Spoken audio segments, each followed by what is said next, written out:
Good morning, Brew Daily Show. I'm Neal Freyman. And I'm Toby Howell. Today, let the Hunger Games for overhead bin space begin now that Southwest Airlines is charging for checked bags. Then Elon Musk's Starship reached new heights and also new lows in a launch last night. It's Wednesday, May 28th. Let's ride.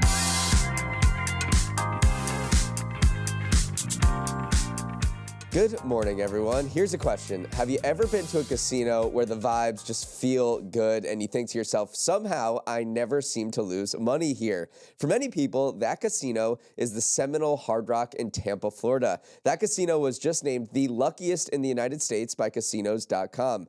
The analysis was more qualitative than quantitative. The site looked through TripAdvisor reviews to track how often they mentioned keywords like luck, lucky, winning, jackpot, and profit, and found those words most frequently in the Seminole Hard Rock Tampa reviews. The rest of the 25 luckiest casinos came from all over the country, with New York, California, and the Midwest all represented, but Vegas just had 2 casinos on the top 25 list. Toby, you're from the Tampa area. Have you been to the Seminole, and is it actually lucky? I've been one time. No, it is not lucky, and I don't want to talk about it, but I also think we just found a new side hustle, Neal, because casino operators can hire us to go create fake TripAdvisor accounts and drop every synonym we know for luck, lucky, jackpot, etc. in their review, so then they can become the luckiest casino in America. That is called making your own luck.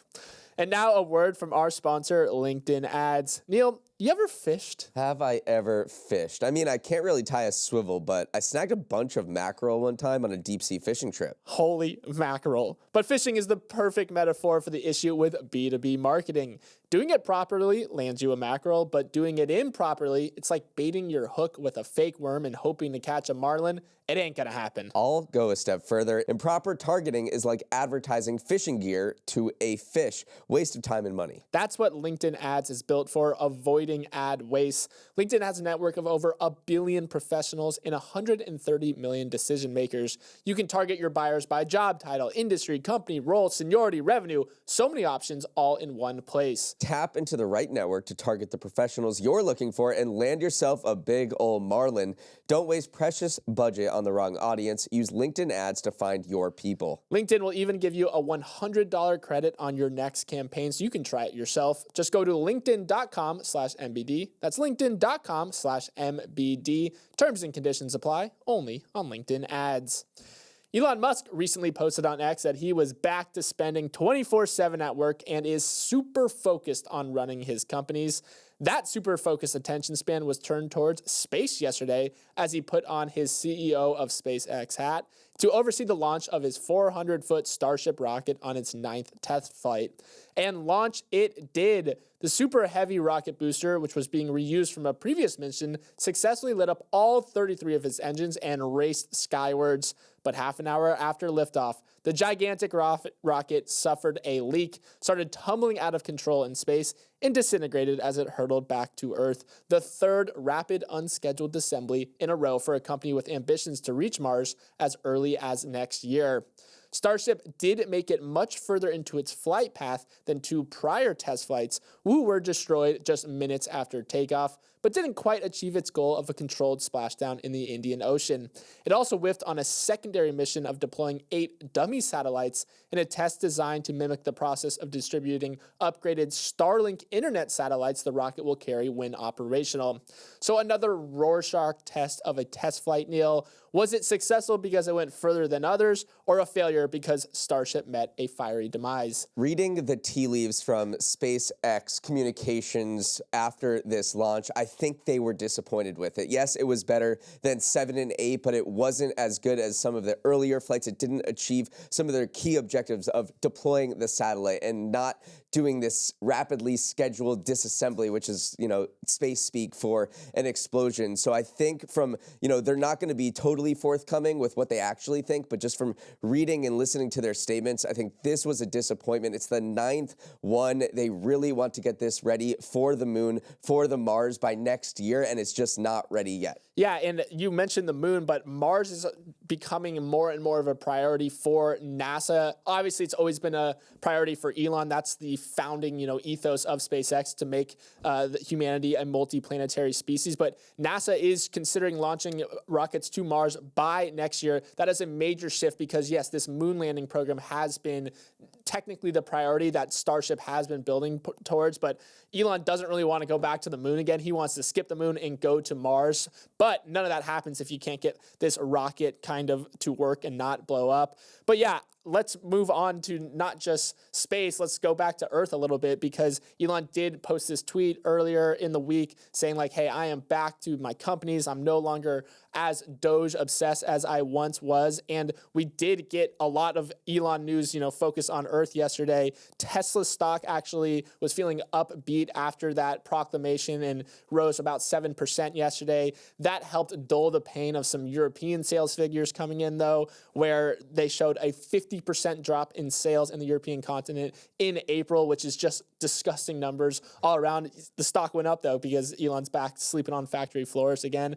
And then for every bit of bad news, there is an equal and opposite bit of good news. It seems like his Neuralink startup raised a fresh round of funding, $600 million at a $9 billion valuation. That's up from $3.5 billion valuation 2 years ago. So a lot going on in Elon land. A lot going on in Elon land. It looks like he's back to focused on his companies. He said in an interview last week, kind of shocked the world by saying, I am not going to spend any more of my time or money on political causes. He said, I think I've done enough. He's ready to go back to business, which investors are so happy about. Like when you were talking about how Tesla stock had really cratered in the past year, the number one thing analysts pointed to that could stem the slide was Elon just focusing more on his companies and less on politics. They have gotten their wish, and Tesla has some really big benchmarks that they need to hit in just the next few weeks, next month, which is in the next few days, which starts in the next few days. They want to roll out a robo-taxi service in Austin, Texas,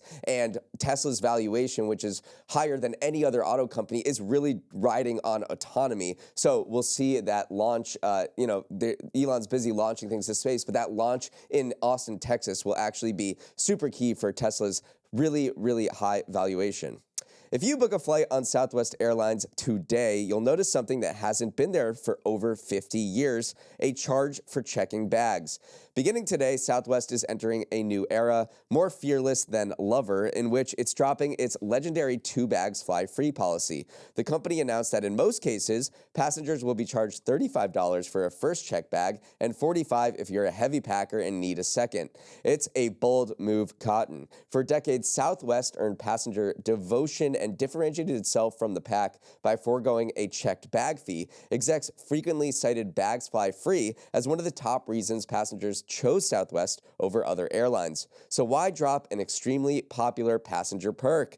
Southwest may not have had a choice. A few years ago, the hedge fund Elliott Management bought a big stake in the company and pushed for sweeping changes intended to boost revenue, which had stalled. The activists won 6 board seats last year and pressured CEO Bob Jordan to adopt strategies more in line with the industry standard, charging for checked bags, yes, but also things like scrapping free-for-all seating and offering basic economy. To put it another way, Southwest is becoming like Austin, Texas. It used to be weird and quirky. Now it's just like everywhere else, but with better tacos. Toby, is this the beginning of the end for an iconic American airline? It's just such a bummer, and that sentiment was reflected on social media yesterday. I saw people saying that, hey, I just took a trip with my family to Florida. I would have paid $200 more just to get my bags on board under this new policy, but the siren's call of baggage fees was just too much for Southwest to ignore. The U.S. Airlines made over $7 billion from baggage fees last year. That is a crazy amount of money. You look at maybe some of its peers, Spirit, Frontier.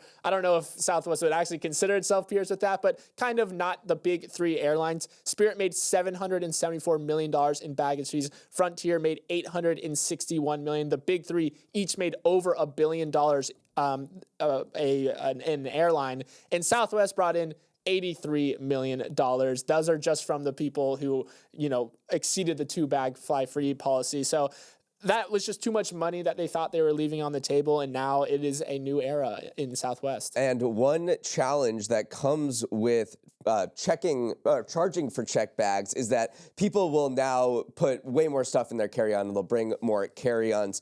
Southwest needs to be prepared for this because their whole MO is we turn around planes at the gate faster than anyone else. A plane gets into that gate, the people are coming off, the people are coming on right away. But when you have more carry-ons and more people paying for checked bags at the kiosk out in the lobby, that takes a lot more time. Like right now, customers spend about 60 seconds on average checking in at airport lobbies, which I don't think I've ever done in 60 seconds. That sounds pretty fast. But paying for a checked bag or two will lengthen that to up to 100 seconds. They also think they're going to get a much bigger increase in people bringing carry-ons that won't fit in the overhead bins, and they're going to have to check those, as you're getting onto the plane, which also adds more time. So they have to beef up technology. They have to beef up their staff presence at the gate in order to, continue their, pretty good track record of turning around flights, because their on-time rate is over 80% right now. That's basically on par with Delta and United as the industry standard. They have the lowest rate of cancellations among main U.S. rivals. So if they keep that up, I think they can position themselves as, we can maintain this operational excellence even as we make these changes. The final angle we didn't talk about for this is the fact that business select or high loyalty status members still get those free bags. So this could play into their credit card business, which is another major moneymaker for a lot of airlines. I mean, Delta earned around $7.5 billion from its co-branded credit cards that they have in exchange with American Express. So maybe Southwest is saying, hey, let's beef up our credit card program. More people are going to want to join our rewards, our loyalty, use our credit card in order to get those bags fly free policy. So if you were looking for maybe a more positive spin on this, potentially it could lead to a greater increase of its credit card business. And just to be clear, if you booked a Southwest flight before today, you can still have your free checked baggage. It's just tickets being bought starting today. You will have to pay that $35 and that $45. Let's go fly somewhere, Neal. All right. NPR, National Public Radio, is known for its host hushed tones, but it got plenty combative yesterday as it fights to keep federal funding flowing. NPR and 3 Colorado public radio stations sued President Trump over his executive order to defund public media, claiming that pulling the money violates the First Amendment and oversteps the authority of Congress. Here's the backstory. Earlier this month, Trump issued an order that directs the Corporation for Public Broadcasting to cease federal funding for nonprofit broadcasters, NPR on radio and PBS on TV. Drawing on decades of conservatives' concerns, the administration said that both PBS and NPR had a liberal bias and that taxpayer money should be sent instead to, quote, fair, accurate, unbiased, and nonpartisan news coverage. In the order, it asked Congress to pull more than $1 billion that had been allocated to the Corporation for Public Broadcasting over the next 2 years. NPR and PBS shot back, saying that their editorial decisions were independent of outside influences and that they serve as critical information sources for Americans living in smaller markets or rural areas. They called the order, quote, textbook retaliation and viewpoint-based discrimination in violation of the First Amendment. And yesterday, NPR formalized that accusation in a lawsuit. So, Toby, all things considered, the gloves are off in yet another legal fight between the media industry and the Trump administration. But first, let's take a step back. I'm sure a lot of people are wondering, how do NPR and PBS keep the lights on? Would pulling federal money be a death blow? Yeah, let's talk about this Corporation for Public Broadcasting, the CPB. It's this nonprofit organization created by Congress back in the 60s to distribute federal funding to things like public radio and TV stations across the U.S. It's not a broadcaster itself. It's just a financial steward that funnels money, appropriates money to these stations. And where does that money go? 70% goes directly to local public TV and radio stations like NPR or PBS. And then stations in turn provide universal access to news. You know, they say public news reaches 99% of the U.S. population, this wide array of programming. But so the CPB doesn't produce content or run on these stations itself. It's just that funding middleman. Let's talk a little bit too about when that money goes to NPR. Is it going directly to funding this NPR as a whole? Not necessarily, actually. A lot of that money actually makes its way to local member stations. So like WNYC, who then buy NPR programming. So eventually it does technically make its way back to NPR, but it really does support kind of that bedrock of member stations around the country. And those member station fees comprise 30% of NPR's funding. So it would not be good for the whole public radio news network or PBS to have that hit and have that funding pulled, obviously. Yeah, it looks like PBS might be more exposed because PBS and its stations get 15% of their revenue from the Corporation for Public Broadcasting. The largest share of funding for NPR, 36%, comes from corporate sponsorships, which if you listen to NPR, you know they do have quite a lot of, sponsor ad reads as you're listening to Wait, Don't Tell Me. But we'll see where this goes. This is not a new threat, and NPR has put out reports before. Back in 2011, it issued this top secret report saying that if federal funding were pulled, that a lot of stations would go dark, especially in rural areas. Back in 1969, as Congress was threatening to withdraw federal funding from public radio and public media, the PBS actually trotted out Mr. Rogers to give testimony. So they've run this playbook before. NPR has sued. PBS, even though it's more exposed, has not sued. Instead, it's exploring options. So we'll see what happens with the funding of public media. But yes, another sort of war going on between the Trump administration and the media industry. He's already sued CBS. He's already sued ABC News over claims of bias. There's no more Mr. Rogers anymore, so who are they going to try out this time? I guess Big Bird, or bring out Sesame Street from PBS. Those are the big guns these days. Up next, we got Toby's Trends. Remember the dubious white powdery substance your meathead friends were ripping in between classes back in high school? Well, much like yourself, that powder has had a glow up since those days, and creatine has moved from gym bros shaker bottles into the mainstream, and it's that rise I want to talk about on today's edition of Toby's Trends. Creatine is now one of the most popular and widely studied supplements in the world. It's a naturally occurring substance in our bodies, synthesized in small amounts by our liver and brain. You can also pick up a gram or two via your diet, specifically from meat or seafood. The main benefits you might see from upping your dosage of creatine is increased muscle mass. Not because creatine itself is building muscle, it gives you the energy and strength to train harder and recover faster. It's also been linked to improved cognition and memory benefits, and has been shown to fight off the effects of sleep deprivation, which is of special interest to the whole MBD crew.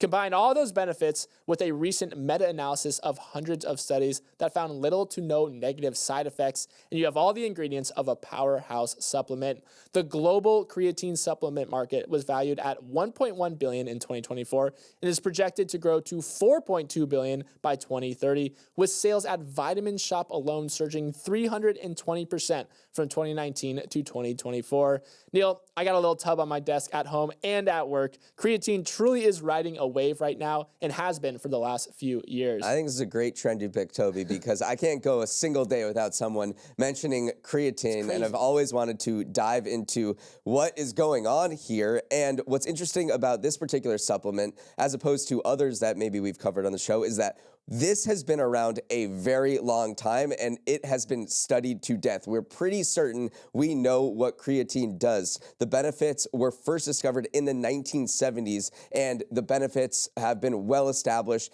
in sports in particular. There was a study of athletes between 14 and 17 years old, specifically soccer players and swimmers. They were found to have a roughly 5% to 15% improvement in performance when taking creatine. So we know, I think what's going on here is we know it's very good for, or helpful at least, for athletic performance. Now, studies are trying to show whether it does improve cognition and whether it can be applied to other areas of your life, like old age and sleep deprivation, and just providing an energy boost and a behavioral boost overall, in addition to those physical benefits. Yeah, brains certainly love creatine, according to a lot of studies. Brain health, depression treatment, increased energy, but also the longevity movement have completely embraced creatine over the last few years because, building muscle before old age is key to healthy aging, and creatine helps with that, but also it has all those brain benefits or that we've seen studied so far. And I think that's maybe been the major shift we've seen as longevity as a field itself has become more popular, more lucrative. Huberman, Attia, Brian Johnson, creatine has similarly seen its star rise. So I think so many of the key tenets of that movement are reflected in the benefits you see in creatine. That's part of the reason why it's been powered to such heights. And another frontier of research is creatine's impact on women, because most of the research has been done on men, and women actually produce 20% to 30% less creatine than men. They're trying to find whether creatine in combination with resistance training can help postmenopausal women maintain bone density. So it looks like over the course of decades of research, most of that has been focused on what's going on with men who create more naturally occurring creatine. Now they're trying to figure out what potentially creatine could have an impact on women. Okay, let's sprint to the finish with some final headlines. The Trump administration is expanding its crackdown on foreign students at American colleges. On Tuesday, Secretary of State Marco Rubio ordered U.S. embassies worldwide to stop scheduling interviews for student visas so the administration can prepare to ramp up vetting of their social media activity. This move comes after Trump blocked Harvard from enrolling international students, accusing the school of fostering anti-American and anti-Semitic behavior on campus. But Rubio's ban on new student visas widens those curbs, at least temporarily, to all higher ed, showing no college is safe from the potentially damaging financial turmoil that awaits. Yeah, let's dive into how many international students this might affect. It's around 6% of the total U.S. higher education population. That comes out to about 1.1 million students if you look at last U.S. school year. About 25% of those international students did study math or computer science, and 1 in 5 opted for engineering. So these are, highly skilled people taking very difficult classes who, if they stay in America, become citizens, could bring those skills into the workforce. There's also the tuition angle. Obviously, foreign students typically pay more in tuition, full tuition, which helps universities provide more financial aid to U.S. citizens. So the pushback here is that the vetting for these student visas is already a very tough process. I mean, you have to go through their academic credentials, their financials. You have to see what their ties to their own country are, if they're going to stay in America or go back to their country. So adding social media vetting on top of that, people think that's just an unnecessary and additional step. Up next, the U.S. shopper felt the first traces of warm spring weather on their faces and immediately channeled prime Michael Jordan, fully regaining their confidence back.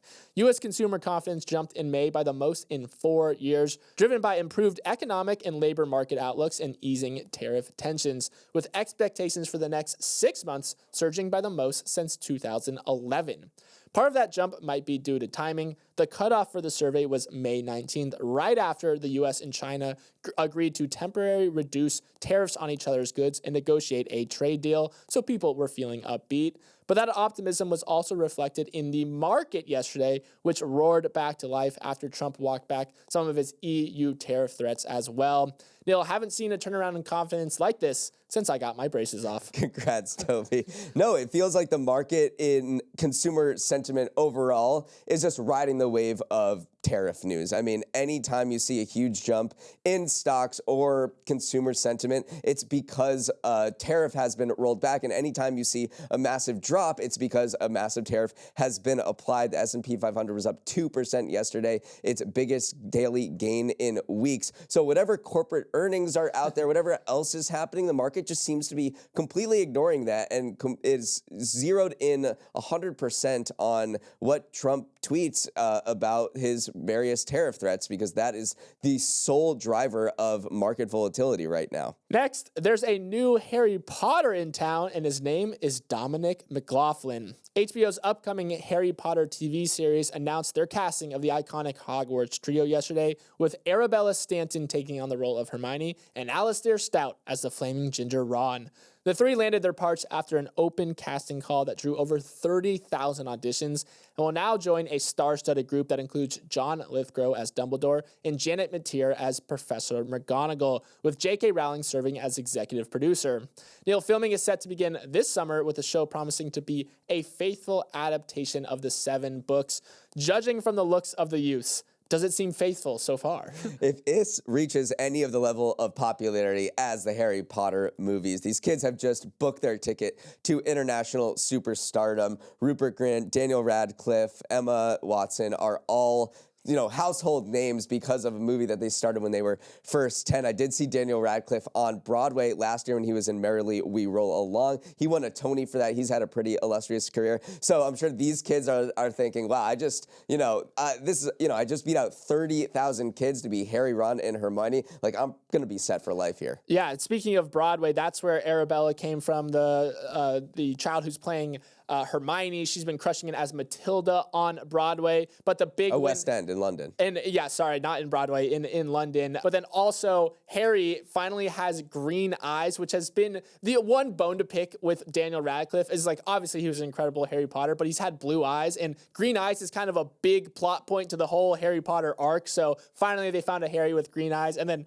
Ron, red hair, check, got that. Like, that's pretty much the main thing you have to visibly nail. And this kid has flaming ginger locks, so I think they did well on all three of them. Finally, Japan's government is cracking down on all the parents naming their kids Pikachu, Nike, and Naruto. Starting Monday, a law went into effect that aims to curb the rise of outlandish pop culture-inspired baby names that parents have increasingly used to make their kids stand out. The rules limit, but don't ban outright, the ways in which kanji, or Chinese characters used in written Japanese, can be read. The government says its goal is to simplify the digitization of administrative procedures and make pronouncing these names easier in settings such as schools, hospitals, and other public places. But critics say this is a ruse, and the government is simply fed up with kids being named after Winnie the Pooh or Pokemon.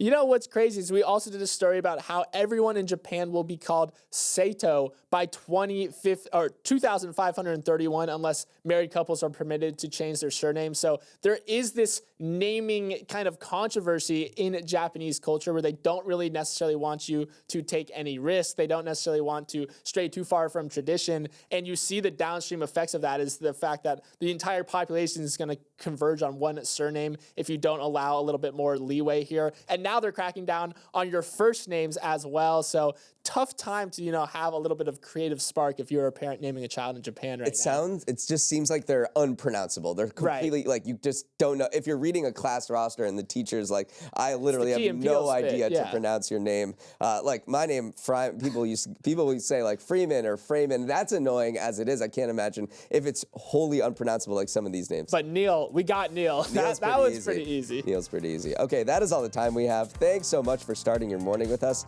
and have a wonderful Wednesday. Yep, it's already Wednesday. Short weeks are the best. If you have any thoughts on today's episode, send an email with questions, comments, or feedback to morningbrew@morningbrew.com. Let's roll the credits. Emily Milliron is our executive producer. Raymond Liu is our producer. Our associate producers are Olivia Graham and Olivia Lake. Hair and makeup was cast as Dobby in the new Harry Potter. Congratulations. Devin Emery is our president, and our show is a production of Morning Brew. Great show today, Neal. Let's run it back tomorrow.